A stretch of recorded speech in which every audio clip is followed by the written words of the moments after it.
శుక్లాంబరధరం విష్ణుం శశివర్ణం చతుర్భుజం ప్రసన్నవదనం ధ్యాయేత్ సర్వవిఘ్నోపశాంతయేత్.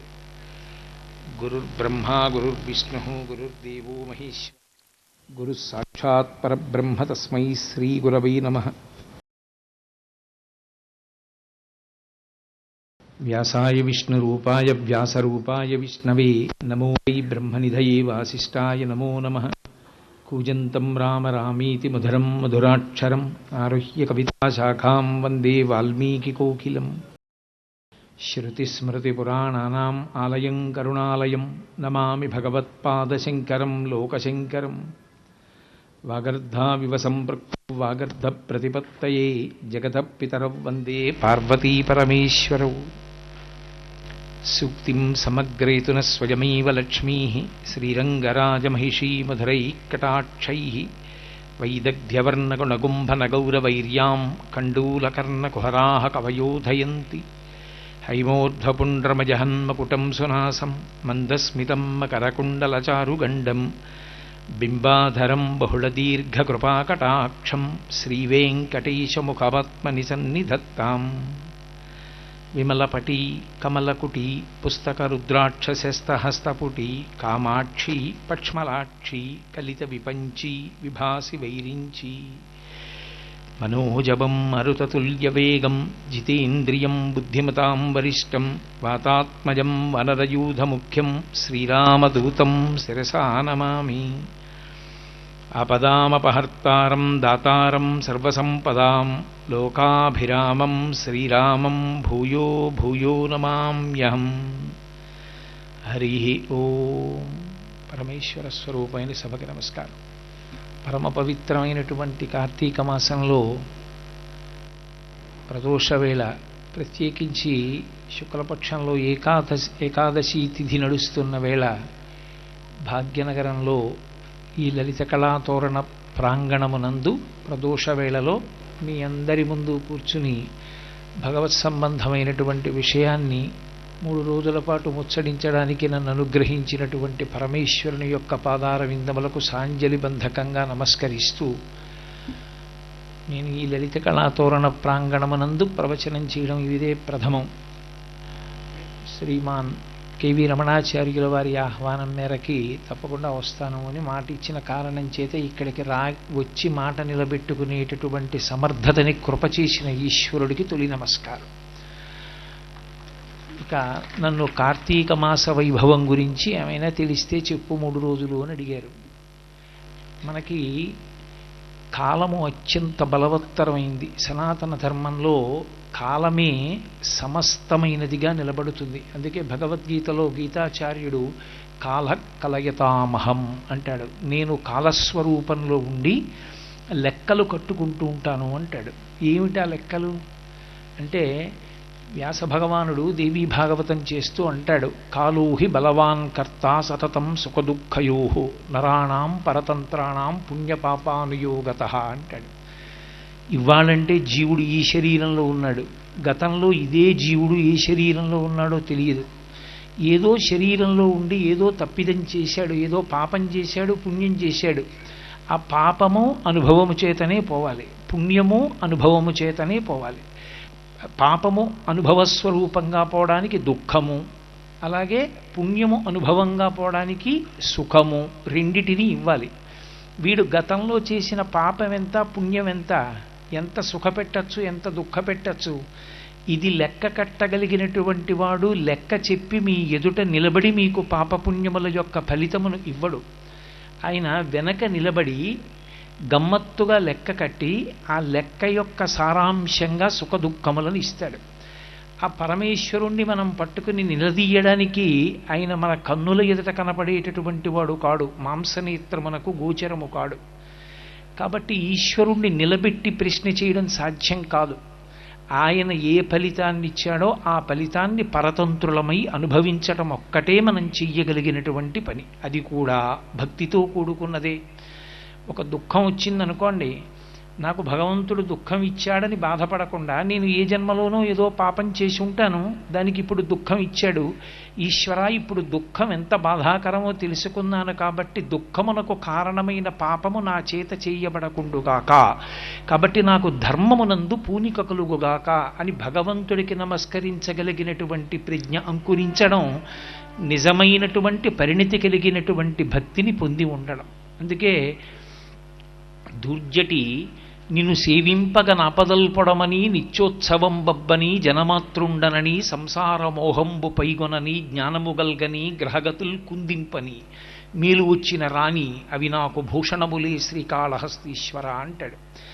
అలా ఉండగలిగినటువంటి పరిణతి ఈశ్వరుని యొక్క కృపచేత మాత్రమే సంభవం అవుతుంది. అటువంటి కాలము పరమ బలవత్తరమైనటువంటి స్వరూపం, అది ఈశ్వర స్వరూపంగా ఉండి ఈ సుఖదుఖముల రూపంలో పాపపుణ్యములను అనుభవింపచేసి దాని వలన కంటికి కనపడనటువంటి ఈశ్వరుని యొక్క ప్రజ్ఞని గుర్తిరిగి ఆయన పాదముల యందు నిరతిశయమైనటువంటి భక్తిని పెంపొందింపచేసుకోగలిగి కృతార్థుడు కాగలిగినటువంటి వ్యక్తి ధన్యాత్ముడు.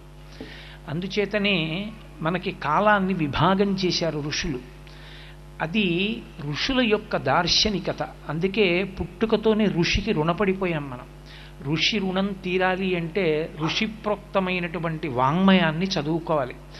కనీసంలో కనీసం నాకు చదువుకోవడం రాదండి అన్న ఇంట్లో శ్రీరామాయణాది గ్రంథములు ఉండాలి. నువ్వు చదవలేకపోయినా కనీసం ఒక్క పువ్వు ఆ పుస్తకం మీద వెయ్యగలగాలి. అవి చదవని నాడు ఋషి రుణం తీరదు. ఆ ఋషి కాలాన్ని విభాగం చేశాడు. విభాగం చేసి ఏ సమయమునందు మనం పరమేశ్వరానుగ్రహం పొందడానికి కాలము మనకి యోగ్యమైన రీతిలో ఉంటుందో నిర్ణయం చేశాడు. అందుకే దక్షిణాయనము ఉత్తరాయణము ఎప్పుడైనా సరే నడక అన్నది కుంటి నడక కాకుండా ఉండాలంటే రెండు కాళ్ళ మీద నడవాలి. రెండు కాళ్ళ మీద నడిచినట్టే కాలము కూడా ఒక సంవత్సరాన్ని ప్రమాణంగా తీసుకున్నప్పుడు ఉత్తరాయణము దక్షిణాయనము అనబడేటటువంటి పేర్లతో రెండు కాళ్లతో నడుస్తుంది. ఇందులో దక్షిణాయన పుణ్యకాలం, ఉత్తరాయణ పుణ్యకాలం అంటాం. యథార్థంగా పరిశీలనం చేస్తే దక్షిణాయనం తక్కువని ఉత్తరాయణం ఎక్కువని భావన చేయకూడదు. తెలియక చాలామంది దక్షిణాయనంలో చనిపోతే ఏదో పెద్ద ఉపద్రవం వచ్చేసింది అనుకుంటారు. మహాజ్ఞాని అయినవాడు గొప్ప భక్తి తత్పరుడైన వాడు ఎప్పుడు పోయినా ఒకటే. శంకరాచార్యుల వారు బ్రహ్మసూత్ర భాష్యం చేస్తూ దక్షిణాయనం అనేటటువంటి మాటకు ఉండేటటువంటి అర్థం ఏమిటో వ్యాఖ్యానం చేశారు. అది కొన్ని లోకముల మీదుగా జీవుడు ప్రయాణం చేసి బ్రహ్మలోకంలో కొంతకాలం వాసం చేసి మహాప్రళయమునందు ఈశ్వరుని యందు ఐక్యమైపోయేటటువంటి స్థితి దక్షిణాయనం. అంతేకాని దక్షిణాయనం అంటే ఏదో జీవుడు పాడైపోయే కాలం కాదు. యథార్థమునకు ఉత్తరాయణం కన్నా దక్షిణాయనమే చాలా గొప్పది. ఎందుచేత దక్షిణాయనం చాలా గొప్పది అంటే దక్షిణాయనమంతా కూడా మనకి ఉపాసనా సంబంధమై ఉంటుంది. మనం పరమేశ్వరుడి ఆరాధన చెయ్యడానికి యోగ్యమైన కాలమంతా కూడా కేవలముగా దక్షిణాయనంలోనే సంభవిస్తుంది. ఉత్తరాయణ పుణ్యకాలంలో నిజానికి దక్షిణాయన పుణ్యకాలంలో వచ్చినన్ని గొప్ప తిథులు రావు. అందుకే ఉపాసనంతా దక్షిణాయనం. దక్షిణాయనంలో చనిపోయాడండి అంటే అయ్యో అని ఎందుకంటారంటే ఎంసెట్ పరీక్షకి ఎంతో కష్టపడి తయారైన వాడికి రేపు పరీక్షణగా ఇవాళ టైఫాయిడ్ వస్తే అయ్యో పాపం అన్నట్టే ఉపాసన చేసుకోగలిగినటువంటి కాలం వచ్చినప్పుడు ఉండకుండా శరీరాన్ని విడిచిపెట్టేసుకున్నాడు రా. ఇప్పుడు ఆ శరీరం లేదు కాబట్టి స్నానం చేస్తాడా, దీపం పెడతాడా? చేసుకోలేడు. దక్షిణాయనాన్ని పోగొట్టుకున్నాడని కొంచెం బాధపడతారు తప్ప దక్షిణాయనంలో చనిపోవడం వల్ల వచ్చేటటువంటి ప్రమాదం ఏదో ఉందని ఊహించకూడదు. కాబట్టి దక్షిణాయనం అంతా ఉపాసనా కాలం. ఉపాసనా కాలము కాబట్టే మీరు చూడండి, గురు పౌర్ణమి ఆషాఢమాసంలో వచ్చేటటువంటి గురు పౌర్ణమి, శ్రావణ మాసంలో వచ్చేటటువంటి వరలక్ష్మీ వ్రతం ఇత్యాదులన్నీ పరమ ప్రఖ్యాతమైనటువంటి తిథులన్నీ కూడా దక్షిణాయనంలోనే నడుస్తాయి. ఈ దక్షిణాయనంలో వచ్చేటటువంటి తిథుల యొక్క ప్రత్యేకత మనకి దేశము కాలము ఈ రెండిటి చేత పవిత్రమై ఉంటుంది. మీరు ఒక్కొక్కసారి ఒక్కొక్క దేశమునందున్న కారణం చేత, దేశము అంటే నా ఉద్దేశంలో ఒక్కొక్క ప్రాంతమునందున్న కారణం చేత మీకు ప్రత్యేకమైనటువంటి ఫలితం ఒకటి ఒనగూడుతుంది. ఉదాహరణకి నేను గంగానదిలో స్నానం చేశాననుకోండి, గంగానది స్నానం మిగిలిన ఏ నదుల స్నానం కన్నా గొప్పది. స్కాంద పురాణంలో అగస్త్య మహర్షితో మాట్లాడుతూ సుబ్రహ్మణ్యుడు అంటాడు, మిగిలిన క్షేత్రములన్నీ ఎందుకు దర్శనం చెయ్యాలి, మిగిలిన అన్ని తీర్థముల యందు అన్ని నదుల యందు దేనికి స్నానం చెయ్యాలి అంటే, ఇన్నిటిలో స్నానం చేస్తే, ఇన్ని క్షేత్రాల్ని దర్శనం చేస్తే కాశీపట్టణంలో ప్రవేశించడానికి, విశ్వనాథుణ్ణి సేవించడానికి, గంగా స్నానం చెయ్యడానికి అధికారం పొందడం కోసం. అంటే కాశీపట్టణ ప్రవేశం అంత గొప్పది, గంగా స్నానం అంత గొప్పది. తెలిసో తెలియకో కాశీపట్టణ ప్రవేశం చేశాడు అంతే. పూర్వజన్మ పుణ్యం లేకుండా అలా కాశీపట్టణ ప్రవేశం చెయ్యడు, గంగా స్నానం చెయ్యడు. ఆ దేశమునకు, ఆ ప్రాంతమునకు ఒక ప్రఖ్యాతి, ఆ నదికి ఒక ప్రఖ్యాతి. అలాగే కాలమునకు కూడా పవిత్రత ఉంటుంది.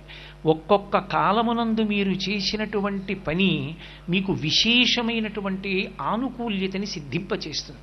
అలా ఉంటుందా అండి అని మీరు ఆశ్చర్యపోక్కర్లేదు.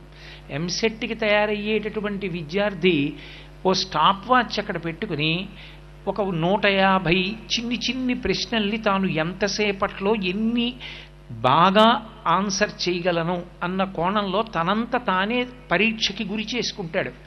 తను ఎన్ని మాటలు పరీక్ష తనకి తాను పెట్టుకుని 150కి 150 మార్కులు తెచ్చుకున్నా, ఏదో 90 నిమిషాల కాలం అనుమతింపబడుతుంది అనుకుంటే అతను 80 నిమిషాల్లోనే పేపర్లు ఆన్సర్ చేసినా, అసలు అతను ఎంసెట్లో ఎన్ని మార్కులు సంపాదించుకున్నాడన్నదే అతని భవిష్య జీవితానికి అంతటికీ గీటురై.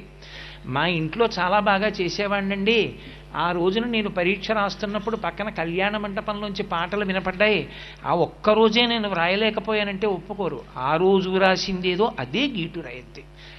దాన్ని బట్టే వాడి జీవితం ఆధారపడి ఉంటుంది. అలాగే మనం పెట్టుకున్న వ్యవస్థలో, మనం పెట్టుకున్న ఎంసెట్లో, మనం పెట్టిన పరీక్షలో మీరిచ్చిన సమయం 1:30కే అంత ప్రాధాన్యత ఉంటే, పరమేశ్వర నిర్ణయమైనటువంటి కాలప్రవాహమునందు ఒక ఆయనానికి, ఒక మాసానికి అంత ప్రత్యేకత ఉంటుందని అంగీకరించడానికి మీకు ఏది అడ్డు రావాలి? విశ్వాసం లేకపోతే అడ్డు రావాలి, విశ్వాసం ఉంటే వేదమునందు అడ్డు రాదు. కాబట్టి అది ఋషి ఈశ్వరవాక్కుని ఆధారం చేసుకుని నిర్ణయం చేశాడు.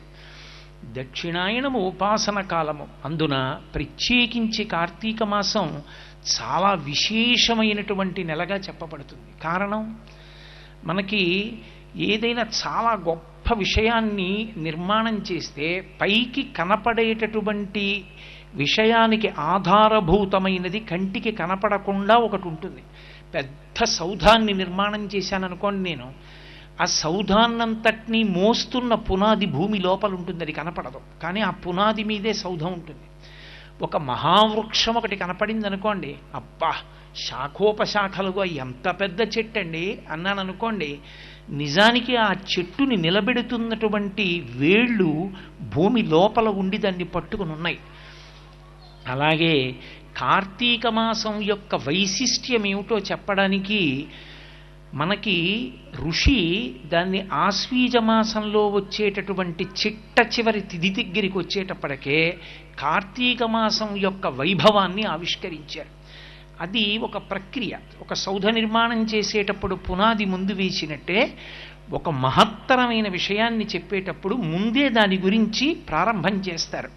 మీకు అందుకే శ్రీరామాయణంలో సుందరకాండ ప్రారంభం చేసే ముందు వాల్మీకి మహర్షి కిష్కింధకాండ పూర్తి చేస్తూ చిట్ట చివర ఒక శ్లోకాన్ని రచన చేశారు. అసలు సుందరకాండ యొక్క గొప్పతనం అంతా ఏమిటో కిష్కింధకాండ యొక్క చిట్ట చివరి శ్లోకంలో చెప్తారు. అందులో ఆయన ఆ మహానుభావుడైనటువంటి హనుమ సవేగవాన్వేగ సమాహితాత్మ హరిప్రవీర పరవీరహంత మహానుభావో జగామలంకాం మనసా మనస్వీ అంటారు. ఆయన హరిప్రవీర పరవీరహంత, శత్రు సైన్యములను సంహరించగలిగినటువంటి వాడు, అంతటి బలవంతుడు, విశేషమైనటువంటి మనోజవమున్నవాడు. కొన్ని కోట్ల మంది వానరుల సముద్రాన్ని చూసి ఖిన్నులై నిలబడిపోతే ఒక్క స్వామి హనుమ మాత్రం జగామలంకాం మనసా మనస్వీ, మనసుతో లంక చేరిపోయారు. అదే సుందరకాండ గొప్పతనం. అసలు జీవితంలో వృద్ధిలోకి రాలేకపోవడానికి కారణం ఏమిటంటే మనసు యొక్క పిరికితనం. శరీరానికి ఎంత దారుఢ్యం ఉన్నా మనసు శోకమావరించి పిరికితనంతో ఉన్నవాడు వృద్ధిలోకి రాలేడు. ఇంతమంది భయపడి కింద నిలబడిపోతే ఆయన ఒక్కరే ఈ సముద్రాన్ని దాటడమా అనలేదు. ఆయన సవేగవాన్వేగ సమాహితాత్మ హరిప్రవీర పరవీరహంత మనస్సమాధాయ మహానుభావో జగామలంకాం మనసా మనస్వి. మహానుభావో అన్న మాట వేశారు మహర్షి. మహానుభావుడు హనుమ అన్నారు. ఎందుకని? ఇన్ని కోట్ల మంది వెళ్ళలేను దాటలేనన్న సముద్రాన్ని మానసికంగా దాటేశారు. ఉత్సాహం ఆయనది, భయము వీరిది. వీరి బ్రతుకు ఆయన మీద ఆధారపడింది. ఆయనే వీరి జీవితాల్ని నిర్ణయించగలరు. అంతటి మహానుభావుని యొక్క గొప్పతనం చెప్పబడుతున్న కాండ. ఇన్ని విషయాల్ని ఒక్క శ్లోకంలో, కిష్కింధకాండ చివరి శ్లోకంలోకి తీసుకొచ్చి మహర్షి పెట్టి సుందరకాండ ప్రారంభం చేశారు. అంటే సుందరకాండకి పునాది ఎక్కడుంది? కిష్కింధకాండ చివరి శ్లోకంలో ఉంది. కార్తీక మాస వైభవం ఎక్కడుంది? ఆశ్వీజమాసపు చిట్ట చివరి తిథిలో ఉంది. ఆశ్వీజమాసంలో వచ్చేటటువంటి చిట్ట చివరి తిథి ఏది? ఆ తిథి అమావాస్య. అమావాస్య ఎప్పుడు వచ్చినా పితృ సంబంధమైనటువంటి తిథి, దేవతా సంబంధమైన తిథిగా మనం చెప్పం దాన్ని. పైగా ఒక్క దీపావళి అమావాస్యకే వేదాంతంలో ఒక పేరుంది, ప్రేత అమావాస్య అని పేరు దానికి. ఎందుచేత? ప్రదోషకాలంలో పితృదేవతలందరూ వస్తారు. ప్రతి అమావాస్యకి మధ్యాహ్నం 12 గంటలకు వస్తారు. తనకి వారసులు ఎవరో వారింటి ముందుకు వస్తారు. మా నాన్నగారు, మా అమ్మగారు అమావాస్య మధ్యాహ్నం 12 గంటలకి నా ఇంటి ముందుకు వస్తారు.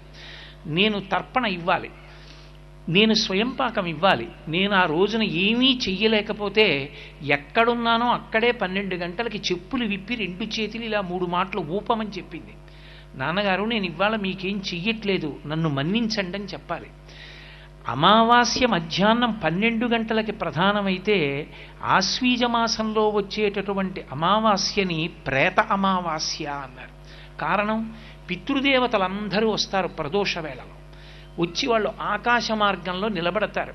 ఎందుకు నిలబడతారు అంటే, ఒరే ఇంత గొప్ప కాలం సంప్రాప్తమైందిరా, గతంలో చేసుకున్న పాపాలున్నాయి, అదిగో మా వాడు దుఃఖంతో ఉన్నాడు, కష్టంలో ఉన్నాడు, దరిద్రంలో ఉన్నాడు, బాధల్లో ఉన్నాడు, ఉపయోగించుకుంటున్నాడా ఈ తిథిని చూడ్డానికి వస్తారు. అందుకే దీపావళి అమావాస్య నాటి సాయంకాలం అన్ని పూజల కన్నా ముందు పూజ ఏది అంటే దివిటీ కొట్టడం. దివిటీ ఎవరు కొట్టాలి?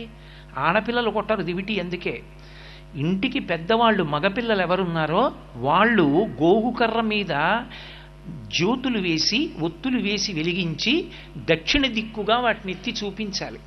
నాన్నగారు, నేను వేదధర్మాన్ని తెలుసుకున్నాను, వేద ప్రమాణమునందు గౌరవం ఉంచాను, ఇవాల్టి తిథిని నేను జరుపుకుంటున్నాను. నాన్నగారండి, ఇవాల్టి తిథిని జరుపుకుని అలక్ష్మిని పోగొట్టుకుంటాను. నేను భగవదనుగ్రహాన్ని ఆంతరమునందు పొందుతాను జీవుడి ఉన్నతి కొరకు, బాహ్యమునందు ఇంట్లో సమస్త సమృద్ధి కొరకు లక్ష్మీదేవి యొక్క అనుగ్రహాన్ని పొందుతాను. నేను పెద్దల వలన తెలుసుకున్నాను ఆశ్వీజమాస వైభవాన్ని, కాబట్టి నేను దీన్ని పాటిస్తాను. నాన్నగారు, మీరు బయలుదేరండి, బాగా చీకటిగా ఉంది కాబట్టి మీకు నేను వెలుతురు చూపిస్తున్నాను. కొడుకు ధర్మోదకం ఇస్తాడు. దీపావళి అమావాస్య నాడు దివిటీ చూపిస్తాడు. నాన్నగారు, చీకటిగా ఉంది, అసలే దక్షిణాయనం, కాబట్టి మీరు ఆ చీకట్లో ఇదిగో ఈ దారిలో వెళ్ళండి అని మార్గం చూపించడానికి తాను జలతర్పణ చెయ్యకుండా దివిటీని ఎత్తి పితృదేవతలకి చూపించేటటువంటి తిథి దీపావళి అమావాస్య. అంటే ఆశ్వీజమాసం చిట్ట చివరిలో మొట్టమొదట ఉండవలసిన విశ్వాసం ఏది అంటే, శరీరాన్ని మనకి ఇచ్చి తమ శరీరాన్ని విడిచిపెట్టేసినటువంటి పితృదేవతలు జ్యోతిస్వరూపులై అంతరిక్షమునందు ప్రయాణం చేస్తారు. వారిని గౌరవించవలసినటువంటి అవసరం ఒక బిడ్డడిగా నీకుంది. ఇప్పుడు వాళ్ళకి ఆ దివిటీ చూపించావు అంటే అర్థం ఏమిటి? వేద ప్రమాణమును తెలుసుకొని వేదప్రోక్తమైన విషయాన్ని నేను చేస్తాను. ఏమిటి వేదప్రోక్తమైన విషయం? ఆశ్వీజ కార్తీక మాసములు అత్యంత ప్రమాదకరమైనటువంటి నెలలు. ఆంతరమునందు జీవుడి ఉపాసనకి అవి ఎంత గొప్ప తిథిలో, బాహ్యమునందు అంత ప్రమాదకరమైనటువంటి నెలలు. చైత్ర వైశాఖ మాసములు బాహ్యమునందు ఎంత సంతోషకరంగా అనిపిస్తాయో, చైత్ర శ్రీమాన్ ఇయం మాస పుణ్య పుష్పితకానన యవ్వరాజ్యాయ రామస్య సర్వం మే ఉపకల్ప్యతాం అంటాడు అయోధ్యకాండలో దశరథ మహారాజు. చైత్ర శ్రీమాన్, చైత్రమాసం అద్భుతం, చెట్లన్నీ పుష్పించేయి. వసంత ఋతువు, ఇప్పుడు నేను రాముడికి పట్టాభిషేకం చేస్తానంటాడు. వసంత ఋతువు చూడ్డానికి చాలా బాగున్నట్టుంటుంది. చైత్ర వైశాఖ మాసములు ఉన్నటువంటి వసంత ఋతువు, ఆశ్వీజ కార్తీక మాసములు ఉన్నటువంటి శరదృతువు, ఈ 2 ఋతువుల యందు యమధర్మరాజు గారి యొక్క దంష్ట్ర బయటికి వస్తుంది. ఆశ్వీజ కార్తీక మాసములలో ఒక దంష్ట్ర బయటికి పెడతాడు. పెట్టి కార్తీక మాసం చిట్ట చివర్లో వెనక్కి తీసుకుంటాడు. మళ్ళీ చైత్రమాస ప్రారంభంలో ఒక కోర బయట పెడతాడు. చైత్ర వైశాఖ మాసములు అయిపోయిన తర్వాత కోర వెనక్కి తీస్తాడు. దీన్ని స్వయంగా వ్యాస భగవానుడే చెప్పాడు. వ్యాసో నారాయణ స్వయం, వ్యాసుడు నారాయణ స్వరూపుడు. ఆయన దేవీ భాగవతంలో ఒక చోట చెప్తాడు, ద్వావృతు యమదంష్ట్రాఖ్యే నూనం సర్వజనీషు అయి వసంత శరదావేవా జననాశకరావుభౌ అంటాడు. వసంత ఋతువు, శరదృతువు, ఈ 2 ఋతువులు జననాశకరావుభౌ, జనులను సామూహికంగా నశింపచేస్తాయి. చిత్ర విచిత్రమైనటువంటి అంటువ్యాధులు ప్రబలిపోయి ఒకరో ఇద్దరో కాదు, అంటువ్యాధుల వలన కొన్ని వేల మంది వెళ్ళిపోయేటటువంటి అవకాశం ఉంటుంది. అత్యంత ప్రమాదకరమైనటువంటి కాలము.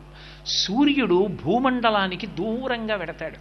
అందుచేతనే అహములు సన్నములయ్యను నిశలు బహుదీర్ఘంబులయ్యే అంటాడు. రాత్రులు బాగా ఎక్కువ అవుతాయి, పగళ్ళు తక్కువ అవుతాయి. అందుకే దక్షిణాయనం రాక్షసులకు ఇష్టమైన కాలమని పిలుస్తారు. చీకటి ఎక్కువసేపు ఉంటుంది కాబట్టి రాక్షసుల ఉద్ధతి ఎక్కువగా ఉంటుంది. ఇంత పుణ్యప్రదమైన కాలంలో పుణ్యం చేసుకోలేకపోవడానికి కారణం కూడా ఎవరంటే రాక్షసులే దానికి ప్రతిబంధకంగా వస్తారు. అది ఎలా వస్తారు అన్న విషయాన్ని నేను మీకు వేరొక చోట చూపించే ప్రయత్నం చేస్తాను.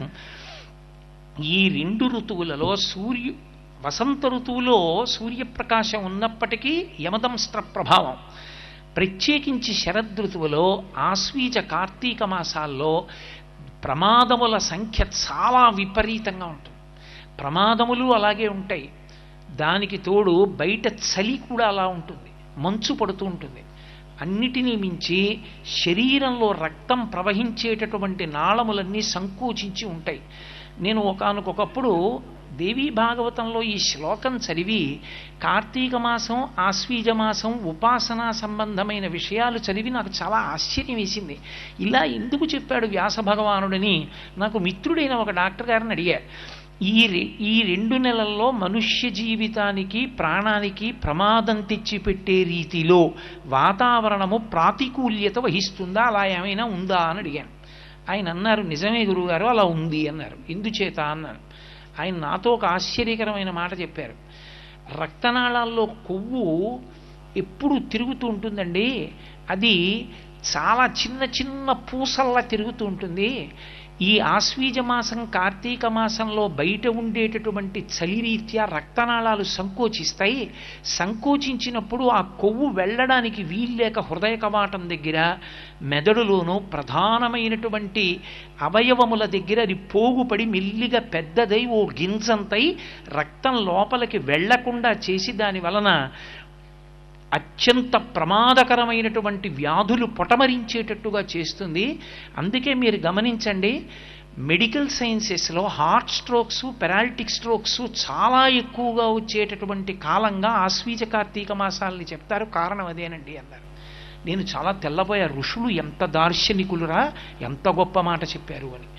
కాబట్టి ద్వావృతువు యమదంష్ట్రాఖ్యే, వసంత ఋతువు, శరదృతువు, ఈ 2 ఋతువుల్లో యమధర్మరాజు గారి యొక్క కోర బయటికి వస్తుంది. మనకి సనాతన ధర్మంలో కేవలంగా భగవంతుణ్ణి పక్కన పెట్టేసి ఏదో లౌకికమైనటువంటి సాధనాల్ని, సంపత్తుల్ని ఆశ్రయించి అభ్యున్నతిని పొందడం, ఏదో ఆరోగ్యాన్ని చేకూర్చుకోగలమనేటటువంటి ప్రయత్నం చెయ్యరు. ఏదైనా ఈశ్వరుడితో ముడి వేసుకుంటారు, ఈశ్వరుడితో ముడి వేసుకుని సాధిస్తారు. అందుకే ఆశ్వీజ మాసంలోనూ కార్తీక మాసంలోనూ కూడా అత్యంత ప్రధానమైనది ఏది అంటే దీపమే. ఆశ్వీజ మాసం చిట్ట చివర వచ్చేటటువంటి అమావాస్య ఒక్కదానికే దీపావళి అమావాస్య అని ఒక ప్రత్యేకమైన పేరు. దీపావళి అంటే దీపముల వరుస అని. అందుకే దీపావళి అమావాస్య నాడు ఒక ప్రత్యేకత ఉంది. మనం ఎప్పుడు స్నానం చేసినా లౌకికమైనటువంటి జలములతో స్నానం చేస్తే గంగే యమునే చైవ గోదావరి సరస్వతి నర్మదే సింధు కావేర్యౌ జలేస్మిన్ సన్నిధింకురు అంటాం. మొట్టమొదట గంగ పేరు చెప్పి ఆ గంగ ఈ నీటి యందు ఆవాహన అగుగాక అని అడుగుతాం. కానీ ఒక్క దీపావళి అమావాస్య తిథి నాడు మాత్రం ఎక్కడెక్కడ నీరున్నా గంగ ఆ నీటిలోకి ఆవాహన అవుతుంది. అందుకే తైలే లక్ష్మీ జలే గంగా దీపావళి తిథౌ వసేత్ అలక్ష్మీ పరిహారార్థం తైలాభ్యంగో విధీయతే అంటే దీపావళి అమావాస్య నాడు నువ్వుల నూనెలోకి లక్ష్మీదేవి ప్రవేశిస్తుంది, నీటిలోకి గంగమ్మ ప్రవేశిస్తుంది. ఎవరు దీపావళి అమావాస్య నాడు ప్రాతకాలంలో అసలు యథార్థమునకు మజ్జనం లేని స్నానం చెయ్యకూడదు. మజ్జనం అంటే తలతో కలిపి శరీరం మునిగితేనే స్నానం, లేకపోతే గౌణ స్నానం అంటారు. అన్ని వేళలా యథార్థానికి చెంబుతో నీళ్లు తీసి నేను పోసుకుంటాను అనకూడదు. నదీ స్నానం కానీ ప్రవాహ జలబల యందు స్నానం కానీ చెయ్యాలి. కానీ ఒక్క దీపావళి అమావాస్య నాటి ప్రత్యేకత ఏమి అంటే ఆ రోజున గంగాదేవి వచ్చి నీటిని ఆవహిస్తుంది, లక్ష్మీదేవి వచ్చి నువ్వుల నూనెని ఆవహిస్తుంది. అందుకే తైలాభ్యంగో విధీయతే, నువ్వుల నూనె ఒంటికి రాసుకుని తెల్లవారుజామున స్నానం చేస్తారు. దీనికి ఆ నూనె శరీరానికి తగిలితే అలక్ష్మీ పరిహారార్థం, లక్ష్మీ స్పర్శ చేత అలక్ష్మి పోతుంది. ఇక గంగా స్నానం చేత పాపరాశి ధ్వంసం అవుతుంది. భవాంగపతితంతో యం పవిత్రమితి వస్పృశు అంటారు వాల్మీకి మహర్షి రామాయణం బాలకాండలో. పరమశివుని యొక్క శరీరమునకు తగిలింది కాబట్టి గంగకంత శక్తి వచ్చింది. ఆ గంగ ఒంటికి తగిలితే పాపములన్నీ నశిస్తాయి. అటువంటి గంగ మనం వెళ్ళి స్నానం చెయ్యవలసిన అవసరం లేకుండా గంగయే నీటిని ఆవహిస్తుంది దీపావళి అమావాస్య నాడు. అందుకని అభ్యంగనం చెయ్యాలంటే నూనెని ఒంటికి రాసుకుని తలమించి నీళ్లు పోసుకోవాలి. ఇక రెండవది, ఆ రోజున తప్పకుండా దీపావళి దీపముల వరుస పేరుస్తారు. దీపములను పేర్చి ఆ దీపముల యొక్క కాంతిలో అలక్ష్మిని తొలగొడతారు. ఆ అలక్ష్మిని దూరంగా పంపించడం కోసం మేం వేద ప్రమాణాన్ని స్వీకరించి ఇవాళ తైలాభ్యంగనం చేసి దీపముల వరుస పెట్టి మేము లక్ష్మిని ఆవాహన చేసి ఆంతరమునందు జీవుడికి ఉన్నతిని బాహ్యమునందు లక్ష్మి యొక్క అనుగ్రహాన్ని పొందుతున్నాం అని చెప్పడానికి అలక్ష్మిని పోగొట్టుకోవడానికి పెద్ద పెద్ద చప్పుళ్ళు చేస్తూ వెలుతురుతో కూడినటువంటి వివిధ రకములైనటువంటి బాణసంచా కాలుస్తారు. బాణసంచా కాల్చడానికి కారణం నరకాసుర వధ వలన అని లేదు. దేనికి కాలుస్తారు అంటే అలక్ష్మీ పరిహారార్థం, అలక్ష్మిని తొలగొట్టడానికి, లక్ష్మిని నిలబెట్టుకోవడానికి చేస్తారు. పితృదేవతలకి మార్గం చూపించి ఇంట్లోకి వెళ్ళి కాళ్ళు చేతులు కడుక్కుని కళ్ళు కడుక్కుని ఆచమనం చేసి అప్పుడు లక్ష్మీ పూజ చేస్తారు. లక్ష్మీ పూజ చేసి ఇల్లంతా దీపముల వరుస పెడతారు. అలక్ష్మి పోవాలి అంటే, అలక్ష్మి పోయి దుఃఖమునకు కారణము శమించాలి అంటే పాపం పోవాలి. పాపాన్ని పోగొట్టగలిగినటువంటి శక్తి అపమృత్యువుని పోగొట్టగలిగిన శక్తి. ఎందుకని యమదంస్ట్ర బయటికి వచ్చింది ఆశ్వీజ కార్తీక మాసాల్లో. ప్రత్యేకించి అమావాస్య పితృతిథి, ప్రేతతిథి. ఆ కాలమునందు యమధర్మరాజు గారి యొక్క ఘోర విశేషమైనటువంటి కార్యాన్ని నిర్వహణ చెయ్యకుండా ఉండాలి అంటే పరదేవత యొక్క అనుగ్రహము ఉత్తరేణి చెట్టు యొక్క వేళ్లలోకి ప్రవేశిస్తుంది. అమ్మవారు ఒక్కొక్క కాలమునందు ఒక్కొక్క చెట్టులోకి ప్రవేశిస్తుంది. ఎందుకంటే లక్ష్మీ అష్టోత్తరానికి ప్రారంభమే ప్రకృతిం వికృతిం విద్యాం అని కదా.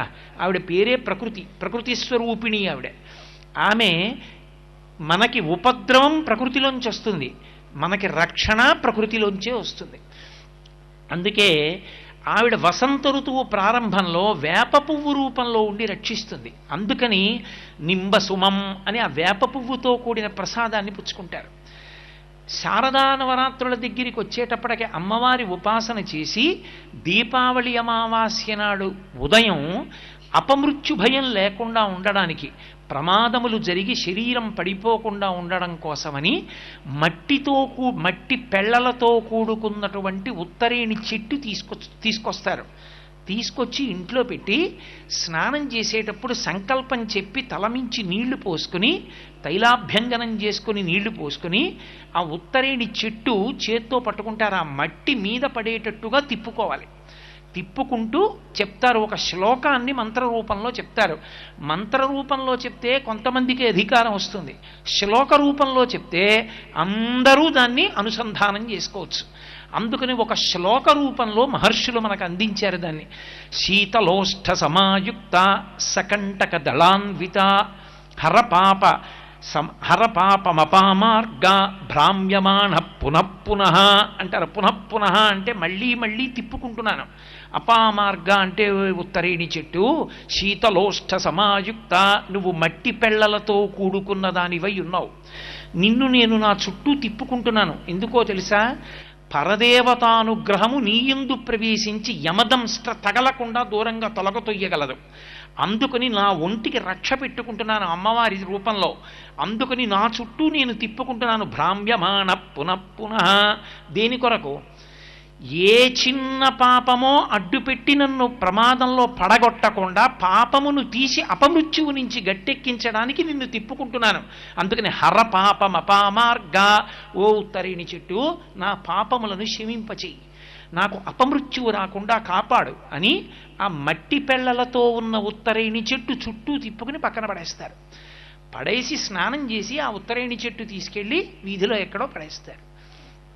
మనకి శాస్త్రం ఆశ్వీజ కార్తీక మాసములలో వచ్చేటటువంటి పెను ప్రమాదముల నుండి తప్పుకోవడానికి, బాహ్యంలో ముందు మనకి రక్ష చేకూర్చడానికి ఈ విధమైనటువంటి వ్యవస్థని చేకూర్చింది. ఏదో అర్థం పర్థం లేకుండా మూఢాచారాలు పెట్టారంటాం కాదు. అసలు అది అలా ఎందుకు పెట్టారన్నదాన్ని నువ్వు సహేతుకంగా ఆలోచన చేస్తే, ఋషి హృదయాన్ని తెలుసుకునే ప్రయత్నం చేస్తే, సావధాన చిత్తుడవై 4 గ్రంథాల్ని నువ్వు పరిశీలనం చేస్తే అది అలా ఎందుకు పెట్టబడిందో నీకు అర్థమవుతుంది. అంతేకాని నువ్వు ఆవుని చంపేద్దాం అనుకుని ఆవుని చంపేస్తానంటే బాగుండదని దానికి కుక్క అని పేరు పెట్టి చంపేస్తానంటే ఆ మూర్ఖత్వాన్ని ఎవరాపగలరు? కాదది ఆవు అని నువ్వు నమ్మాలి అంటే, ఆవుని బతికించుకోవాలి అంటే ముందు ఆవుని ఆవుగా నమ్మగలగాలి. ఒక ఆచారం ఎందుకు వచ్చింది అన్నది వేదాన్ని పరిశీలించాలి, పెద్దలు ఇచ్చినటువంటి వ్యాఖ్యానాల్ని పరిశీలించాలి. పరిశీలనం చేస్తే వాళ్ళు ఎందుకు ఉదారులై మన కొరకు ఇలా అనుగ్రహించారన్న విషయం మనకు అర్థమవుతుంది. మీరు చూడండి, ప్రతి ఆశ్వీజ కార్తీక మాసాలు వచ్చినప్పుడు ఉన్న పేపర్లన్నీ మీరు తెప్పించి చూడండి, ఎప్పుడు చూసినా మీకు కనపడతాయి. విశేషమైనటువంటి అంటువ్యాధులు ప్రబలిపోయాయని, ఎక్కడ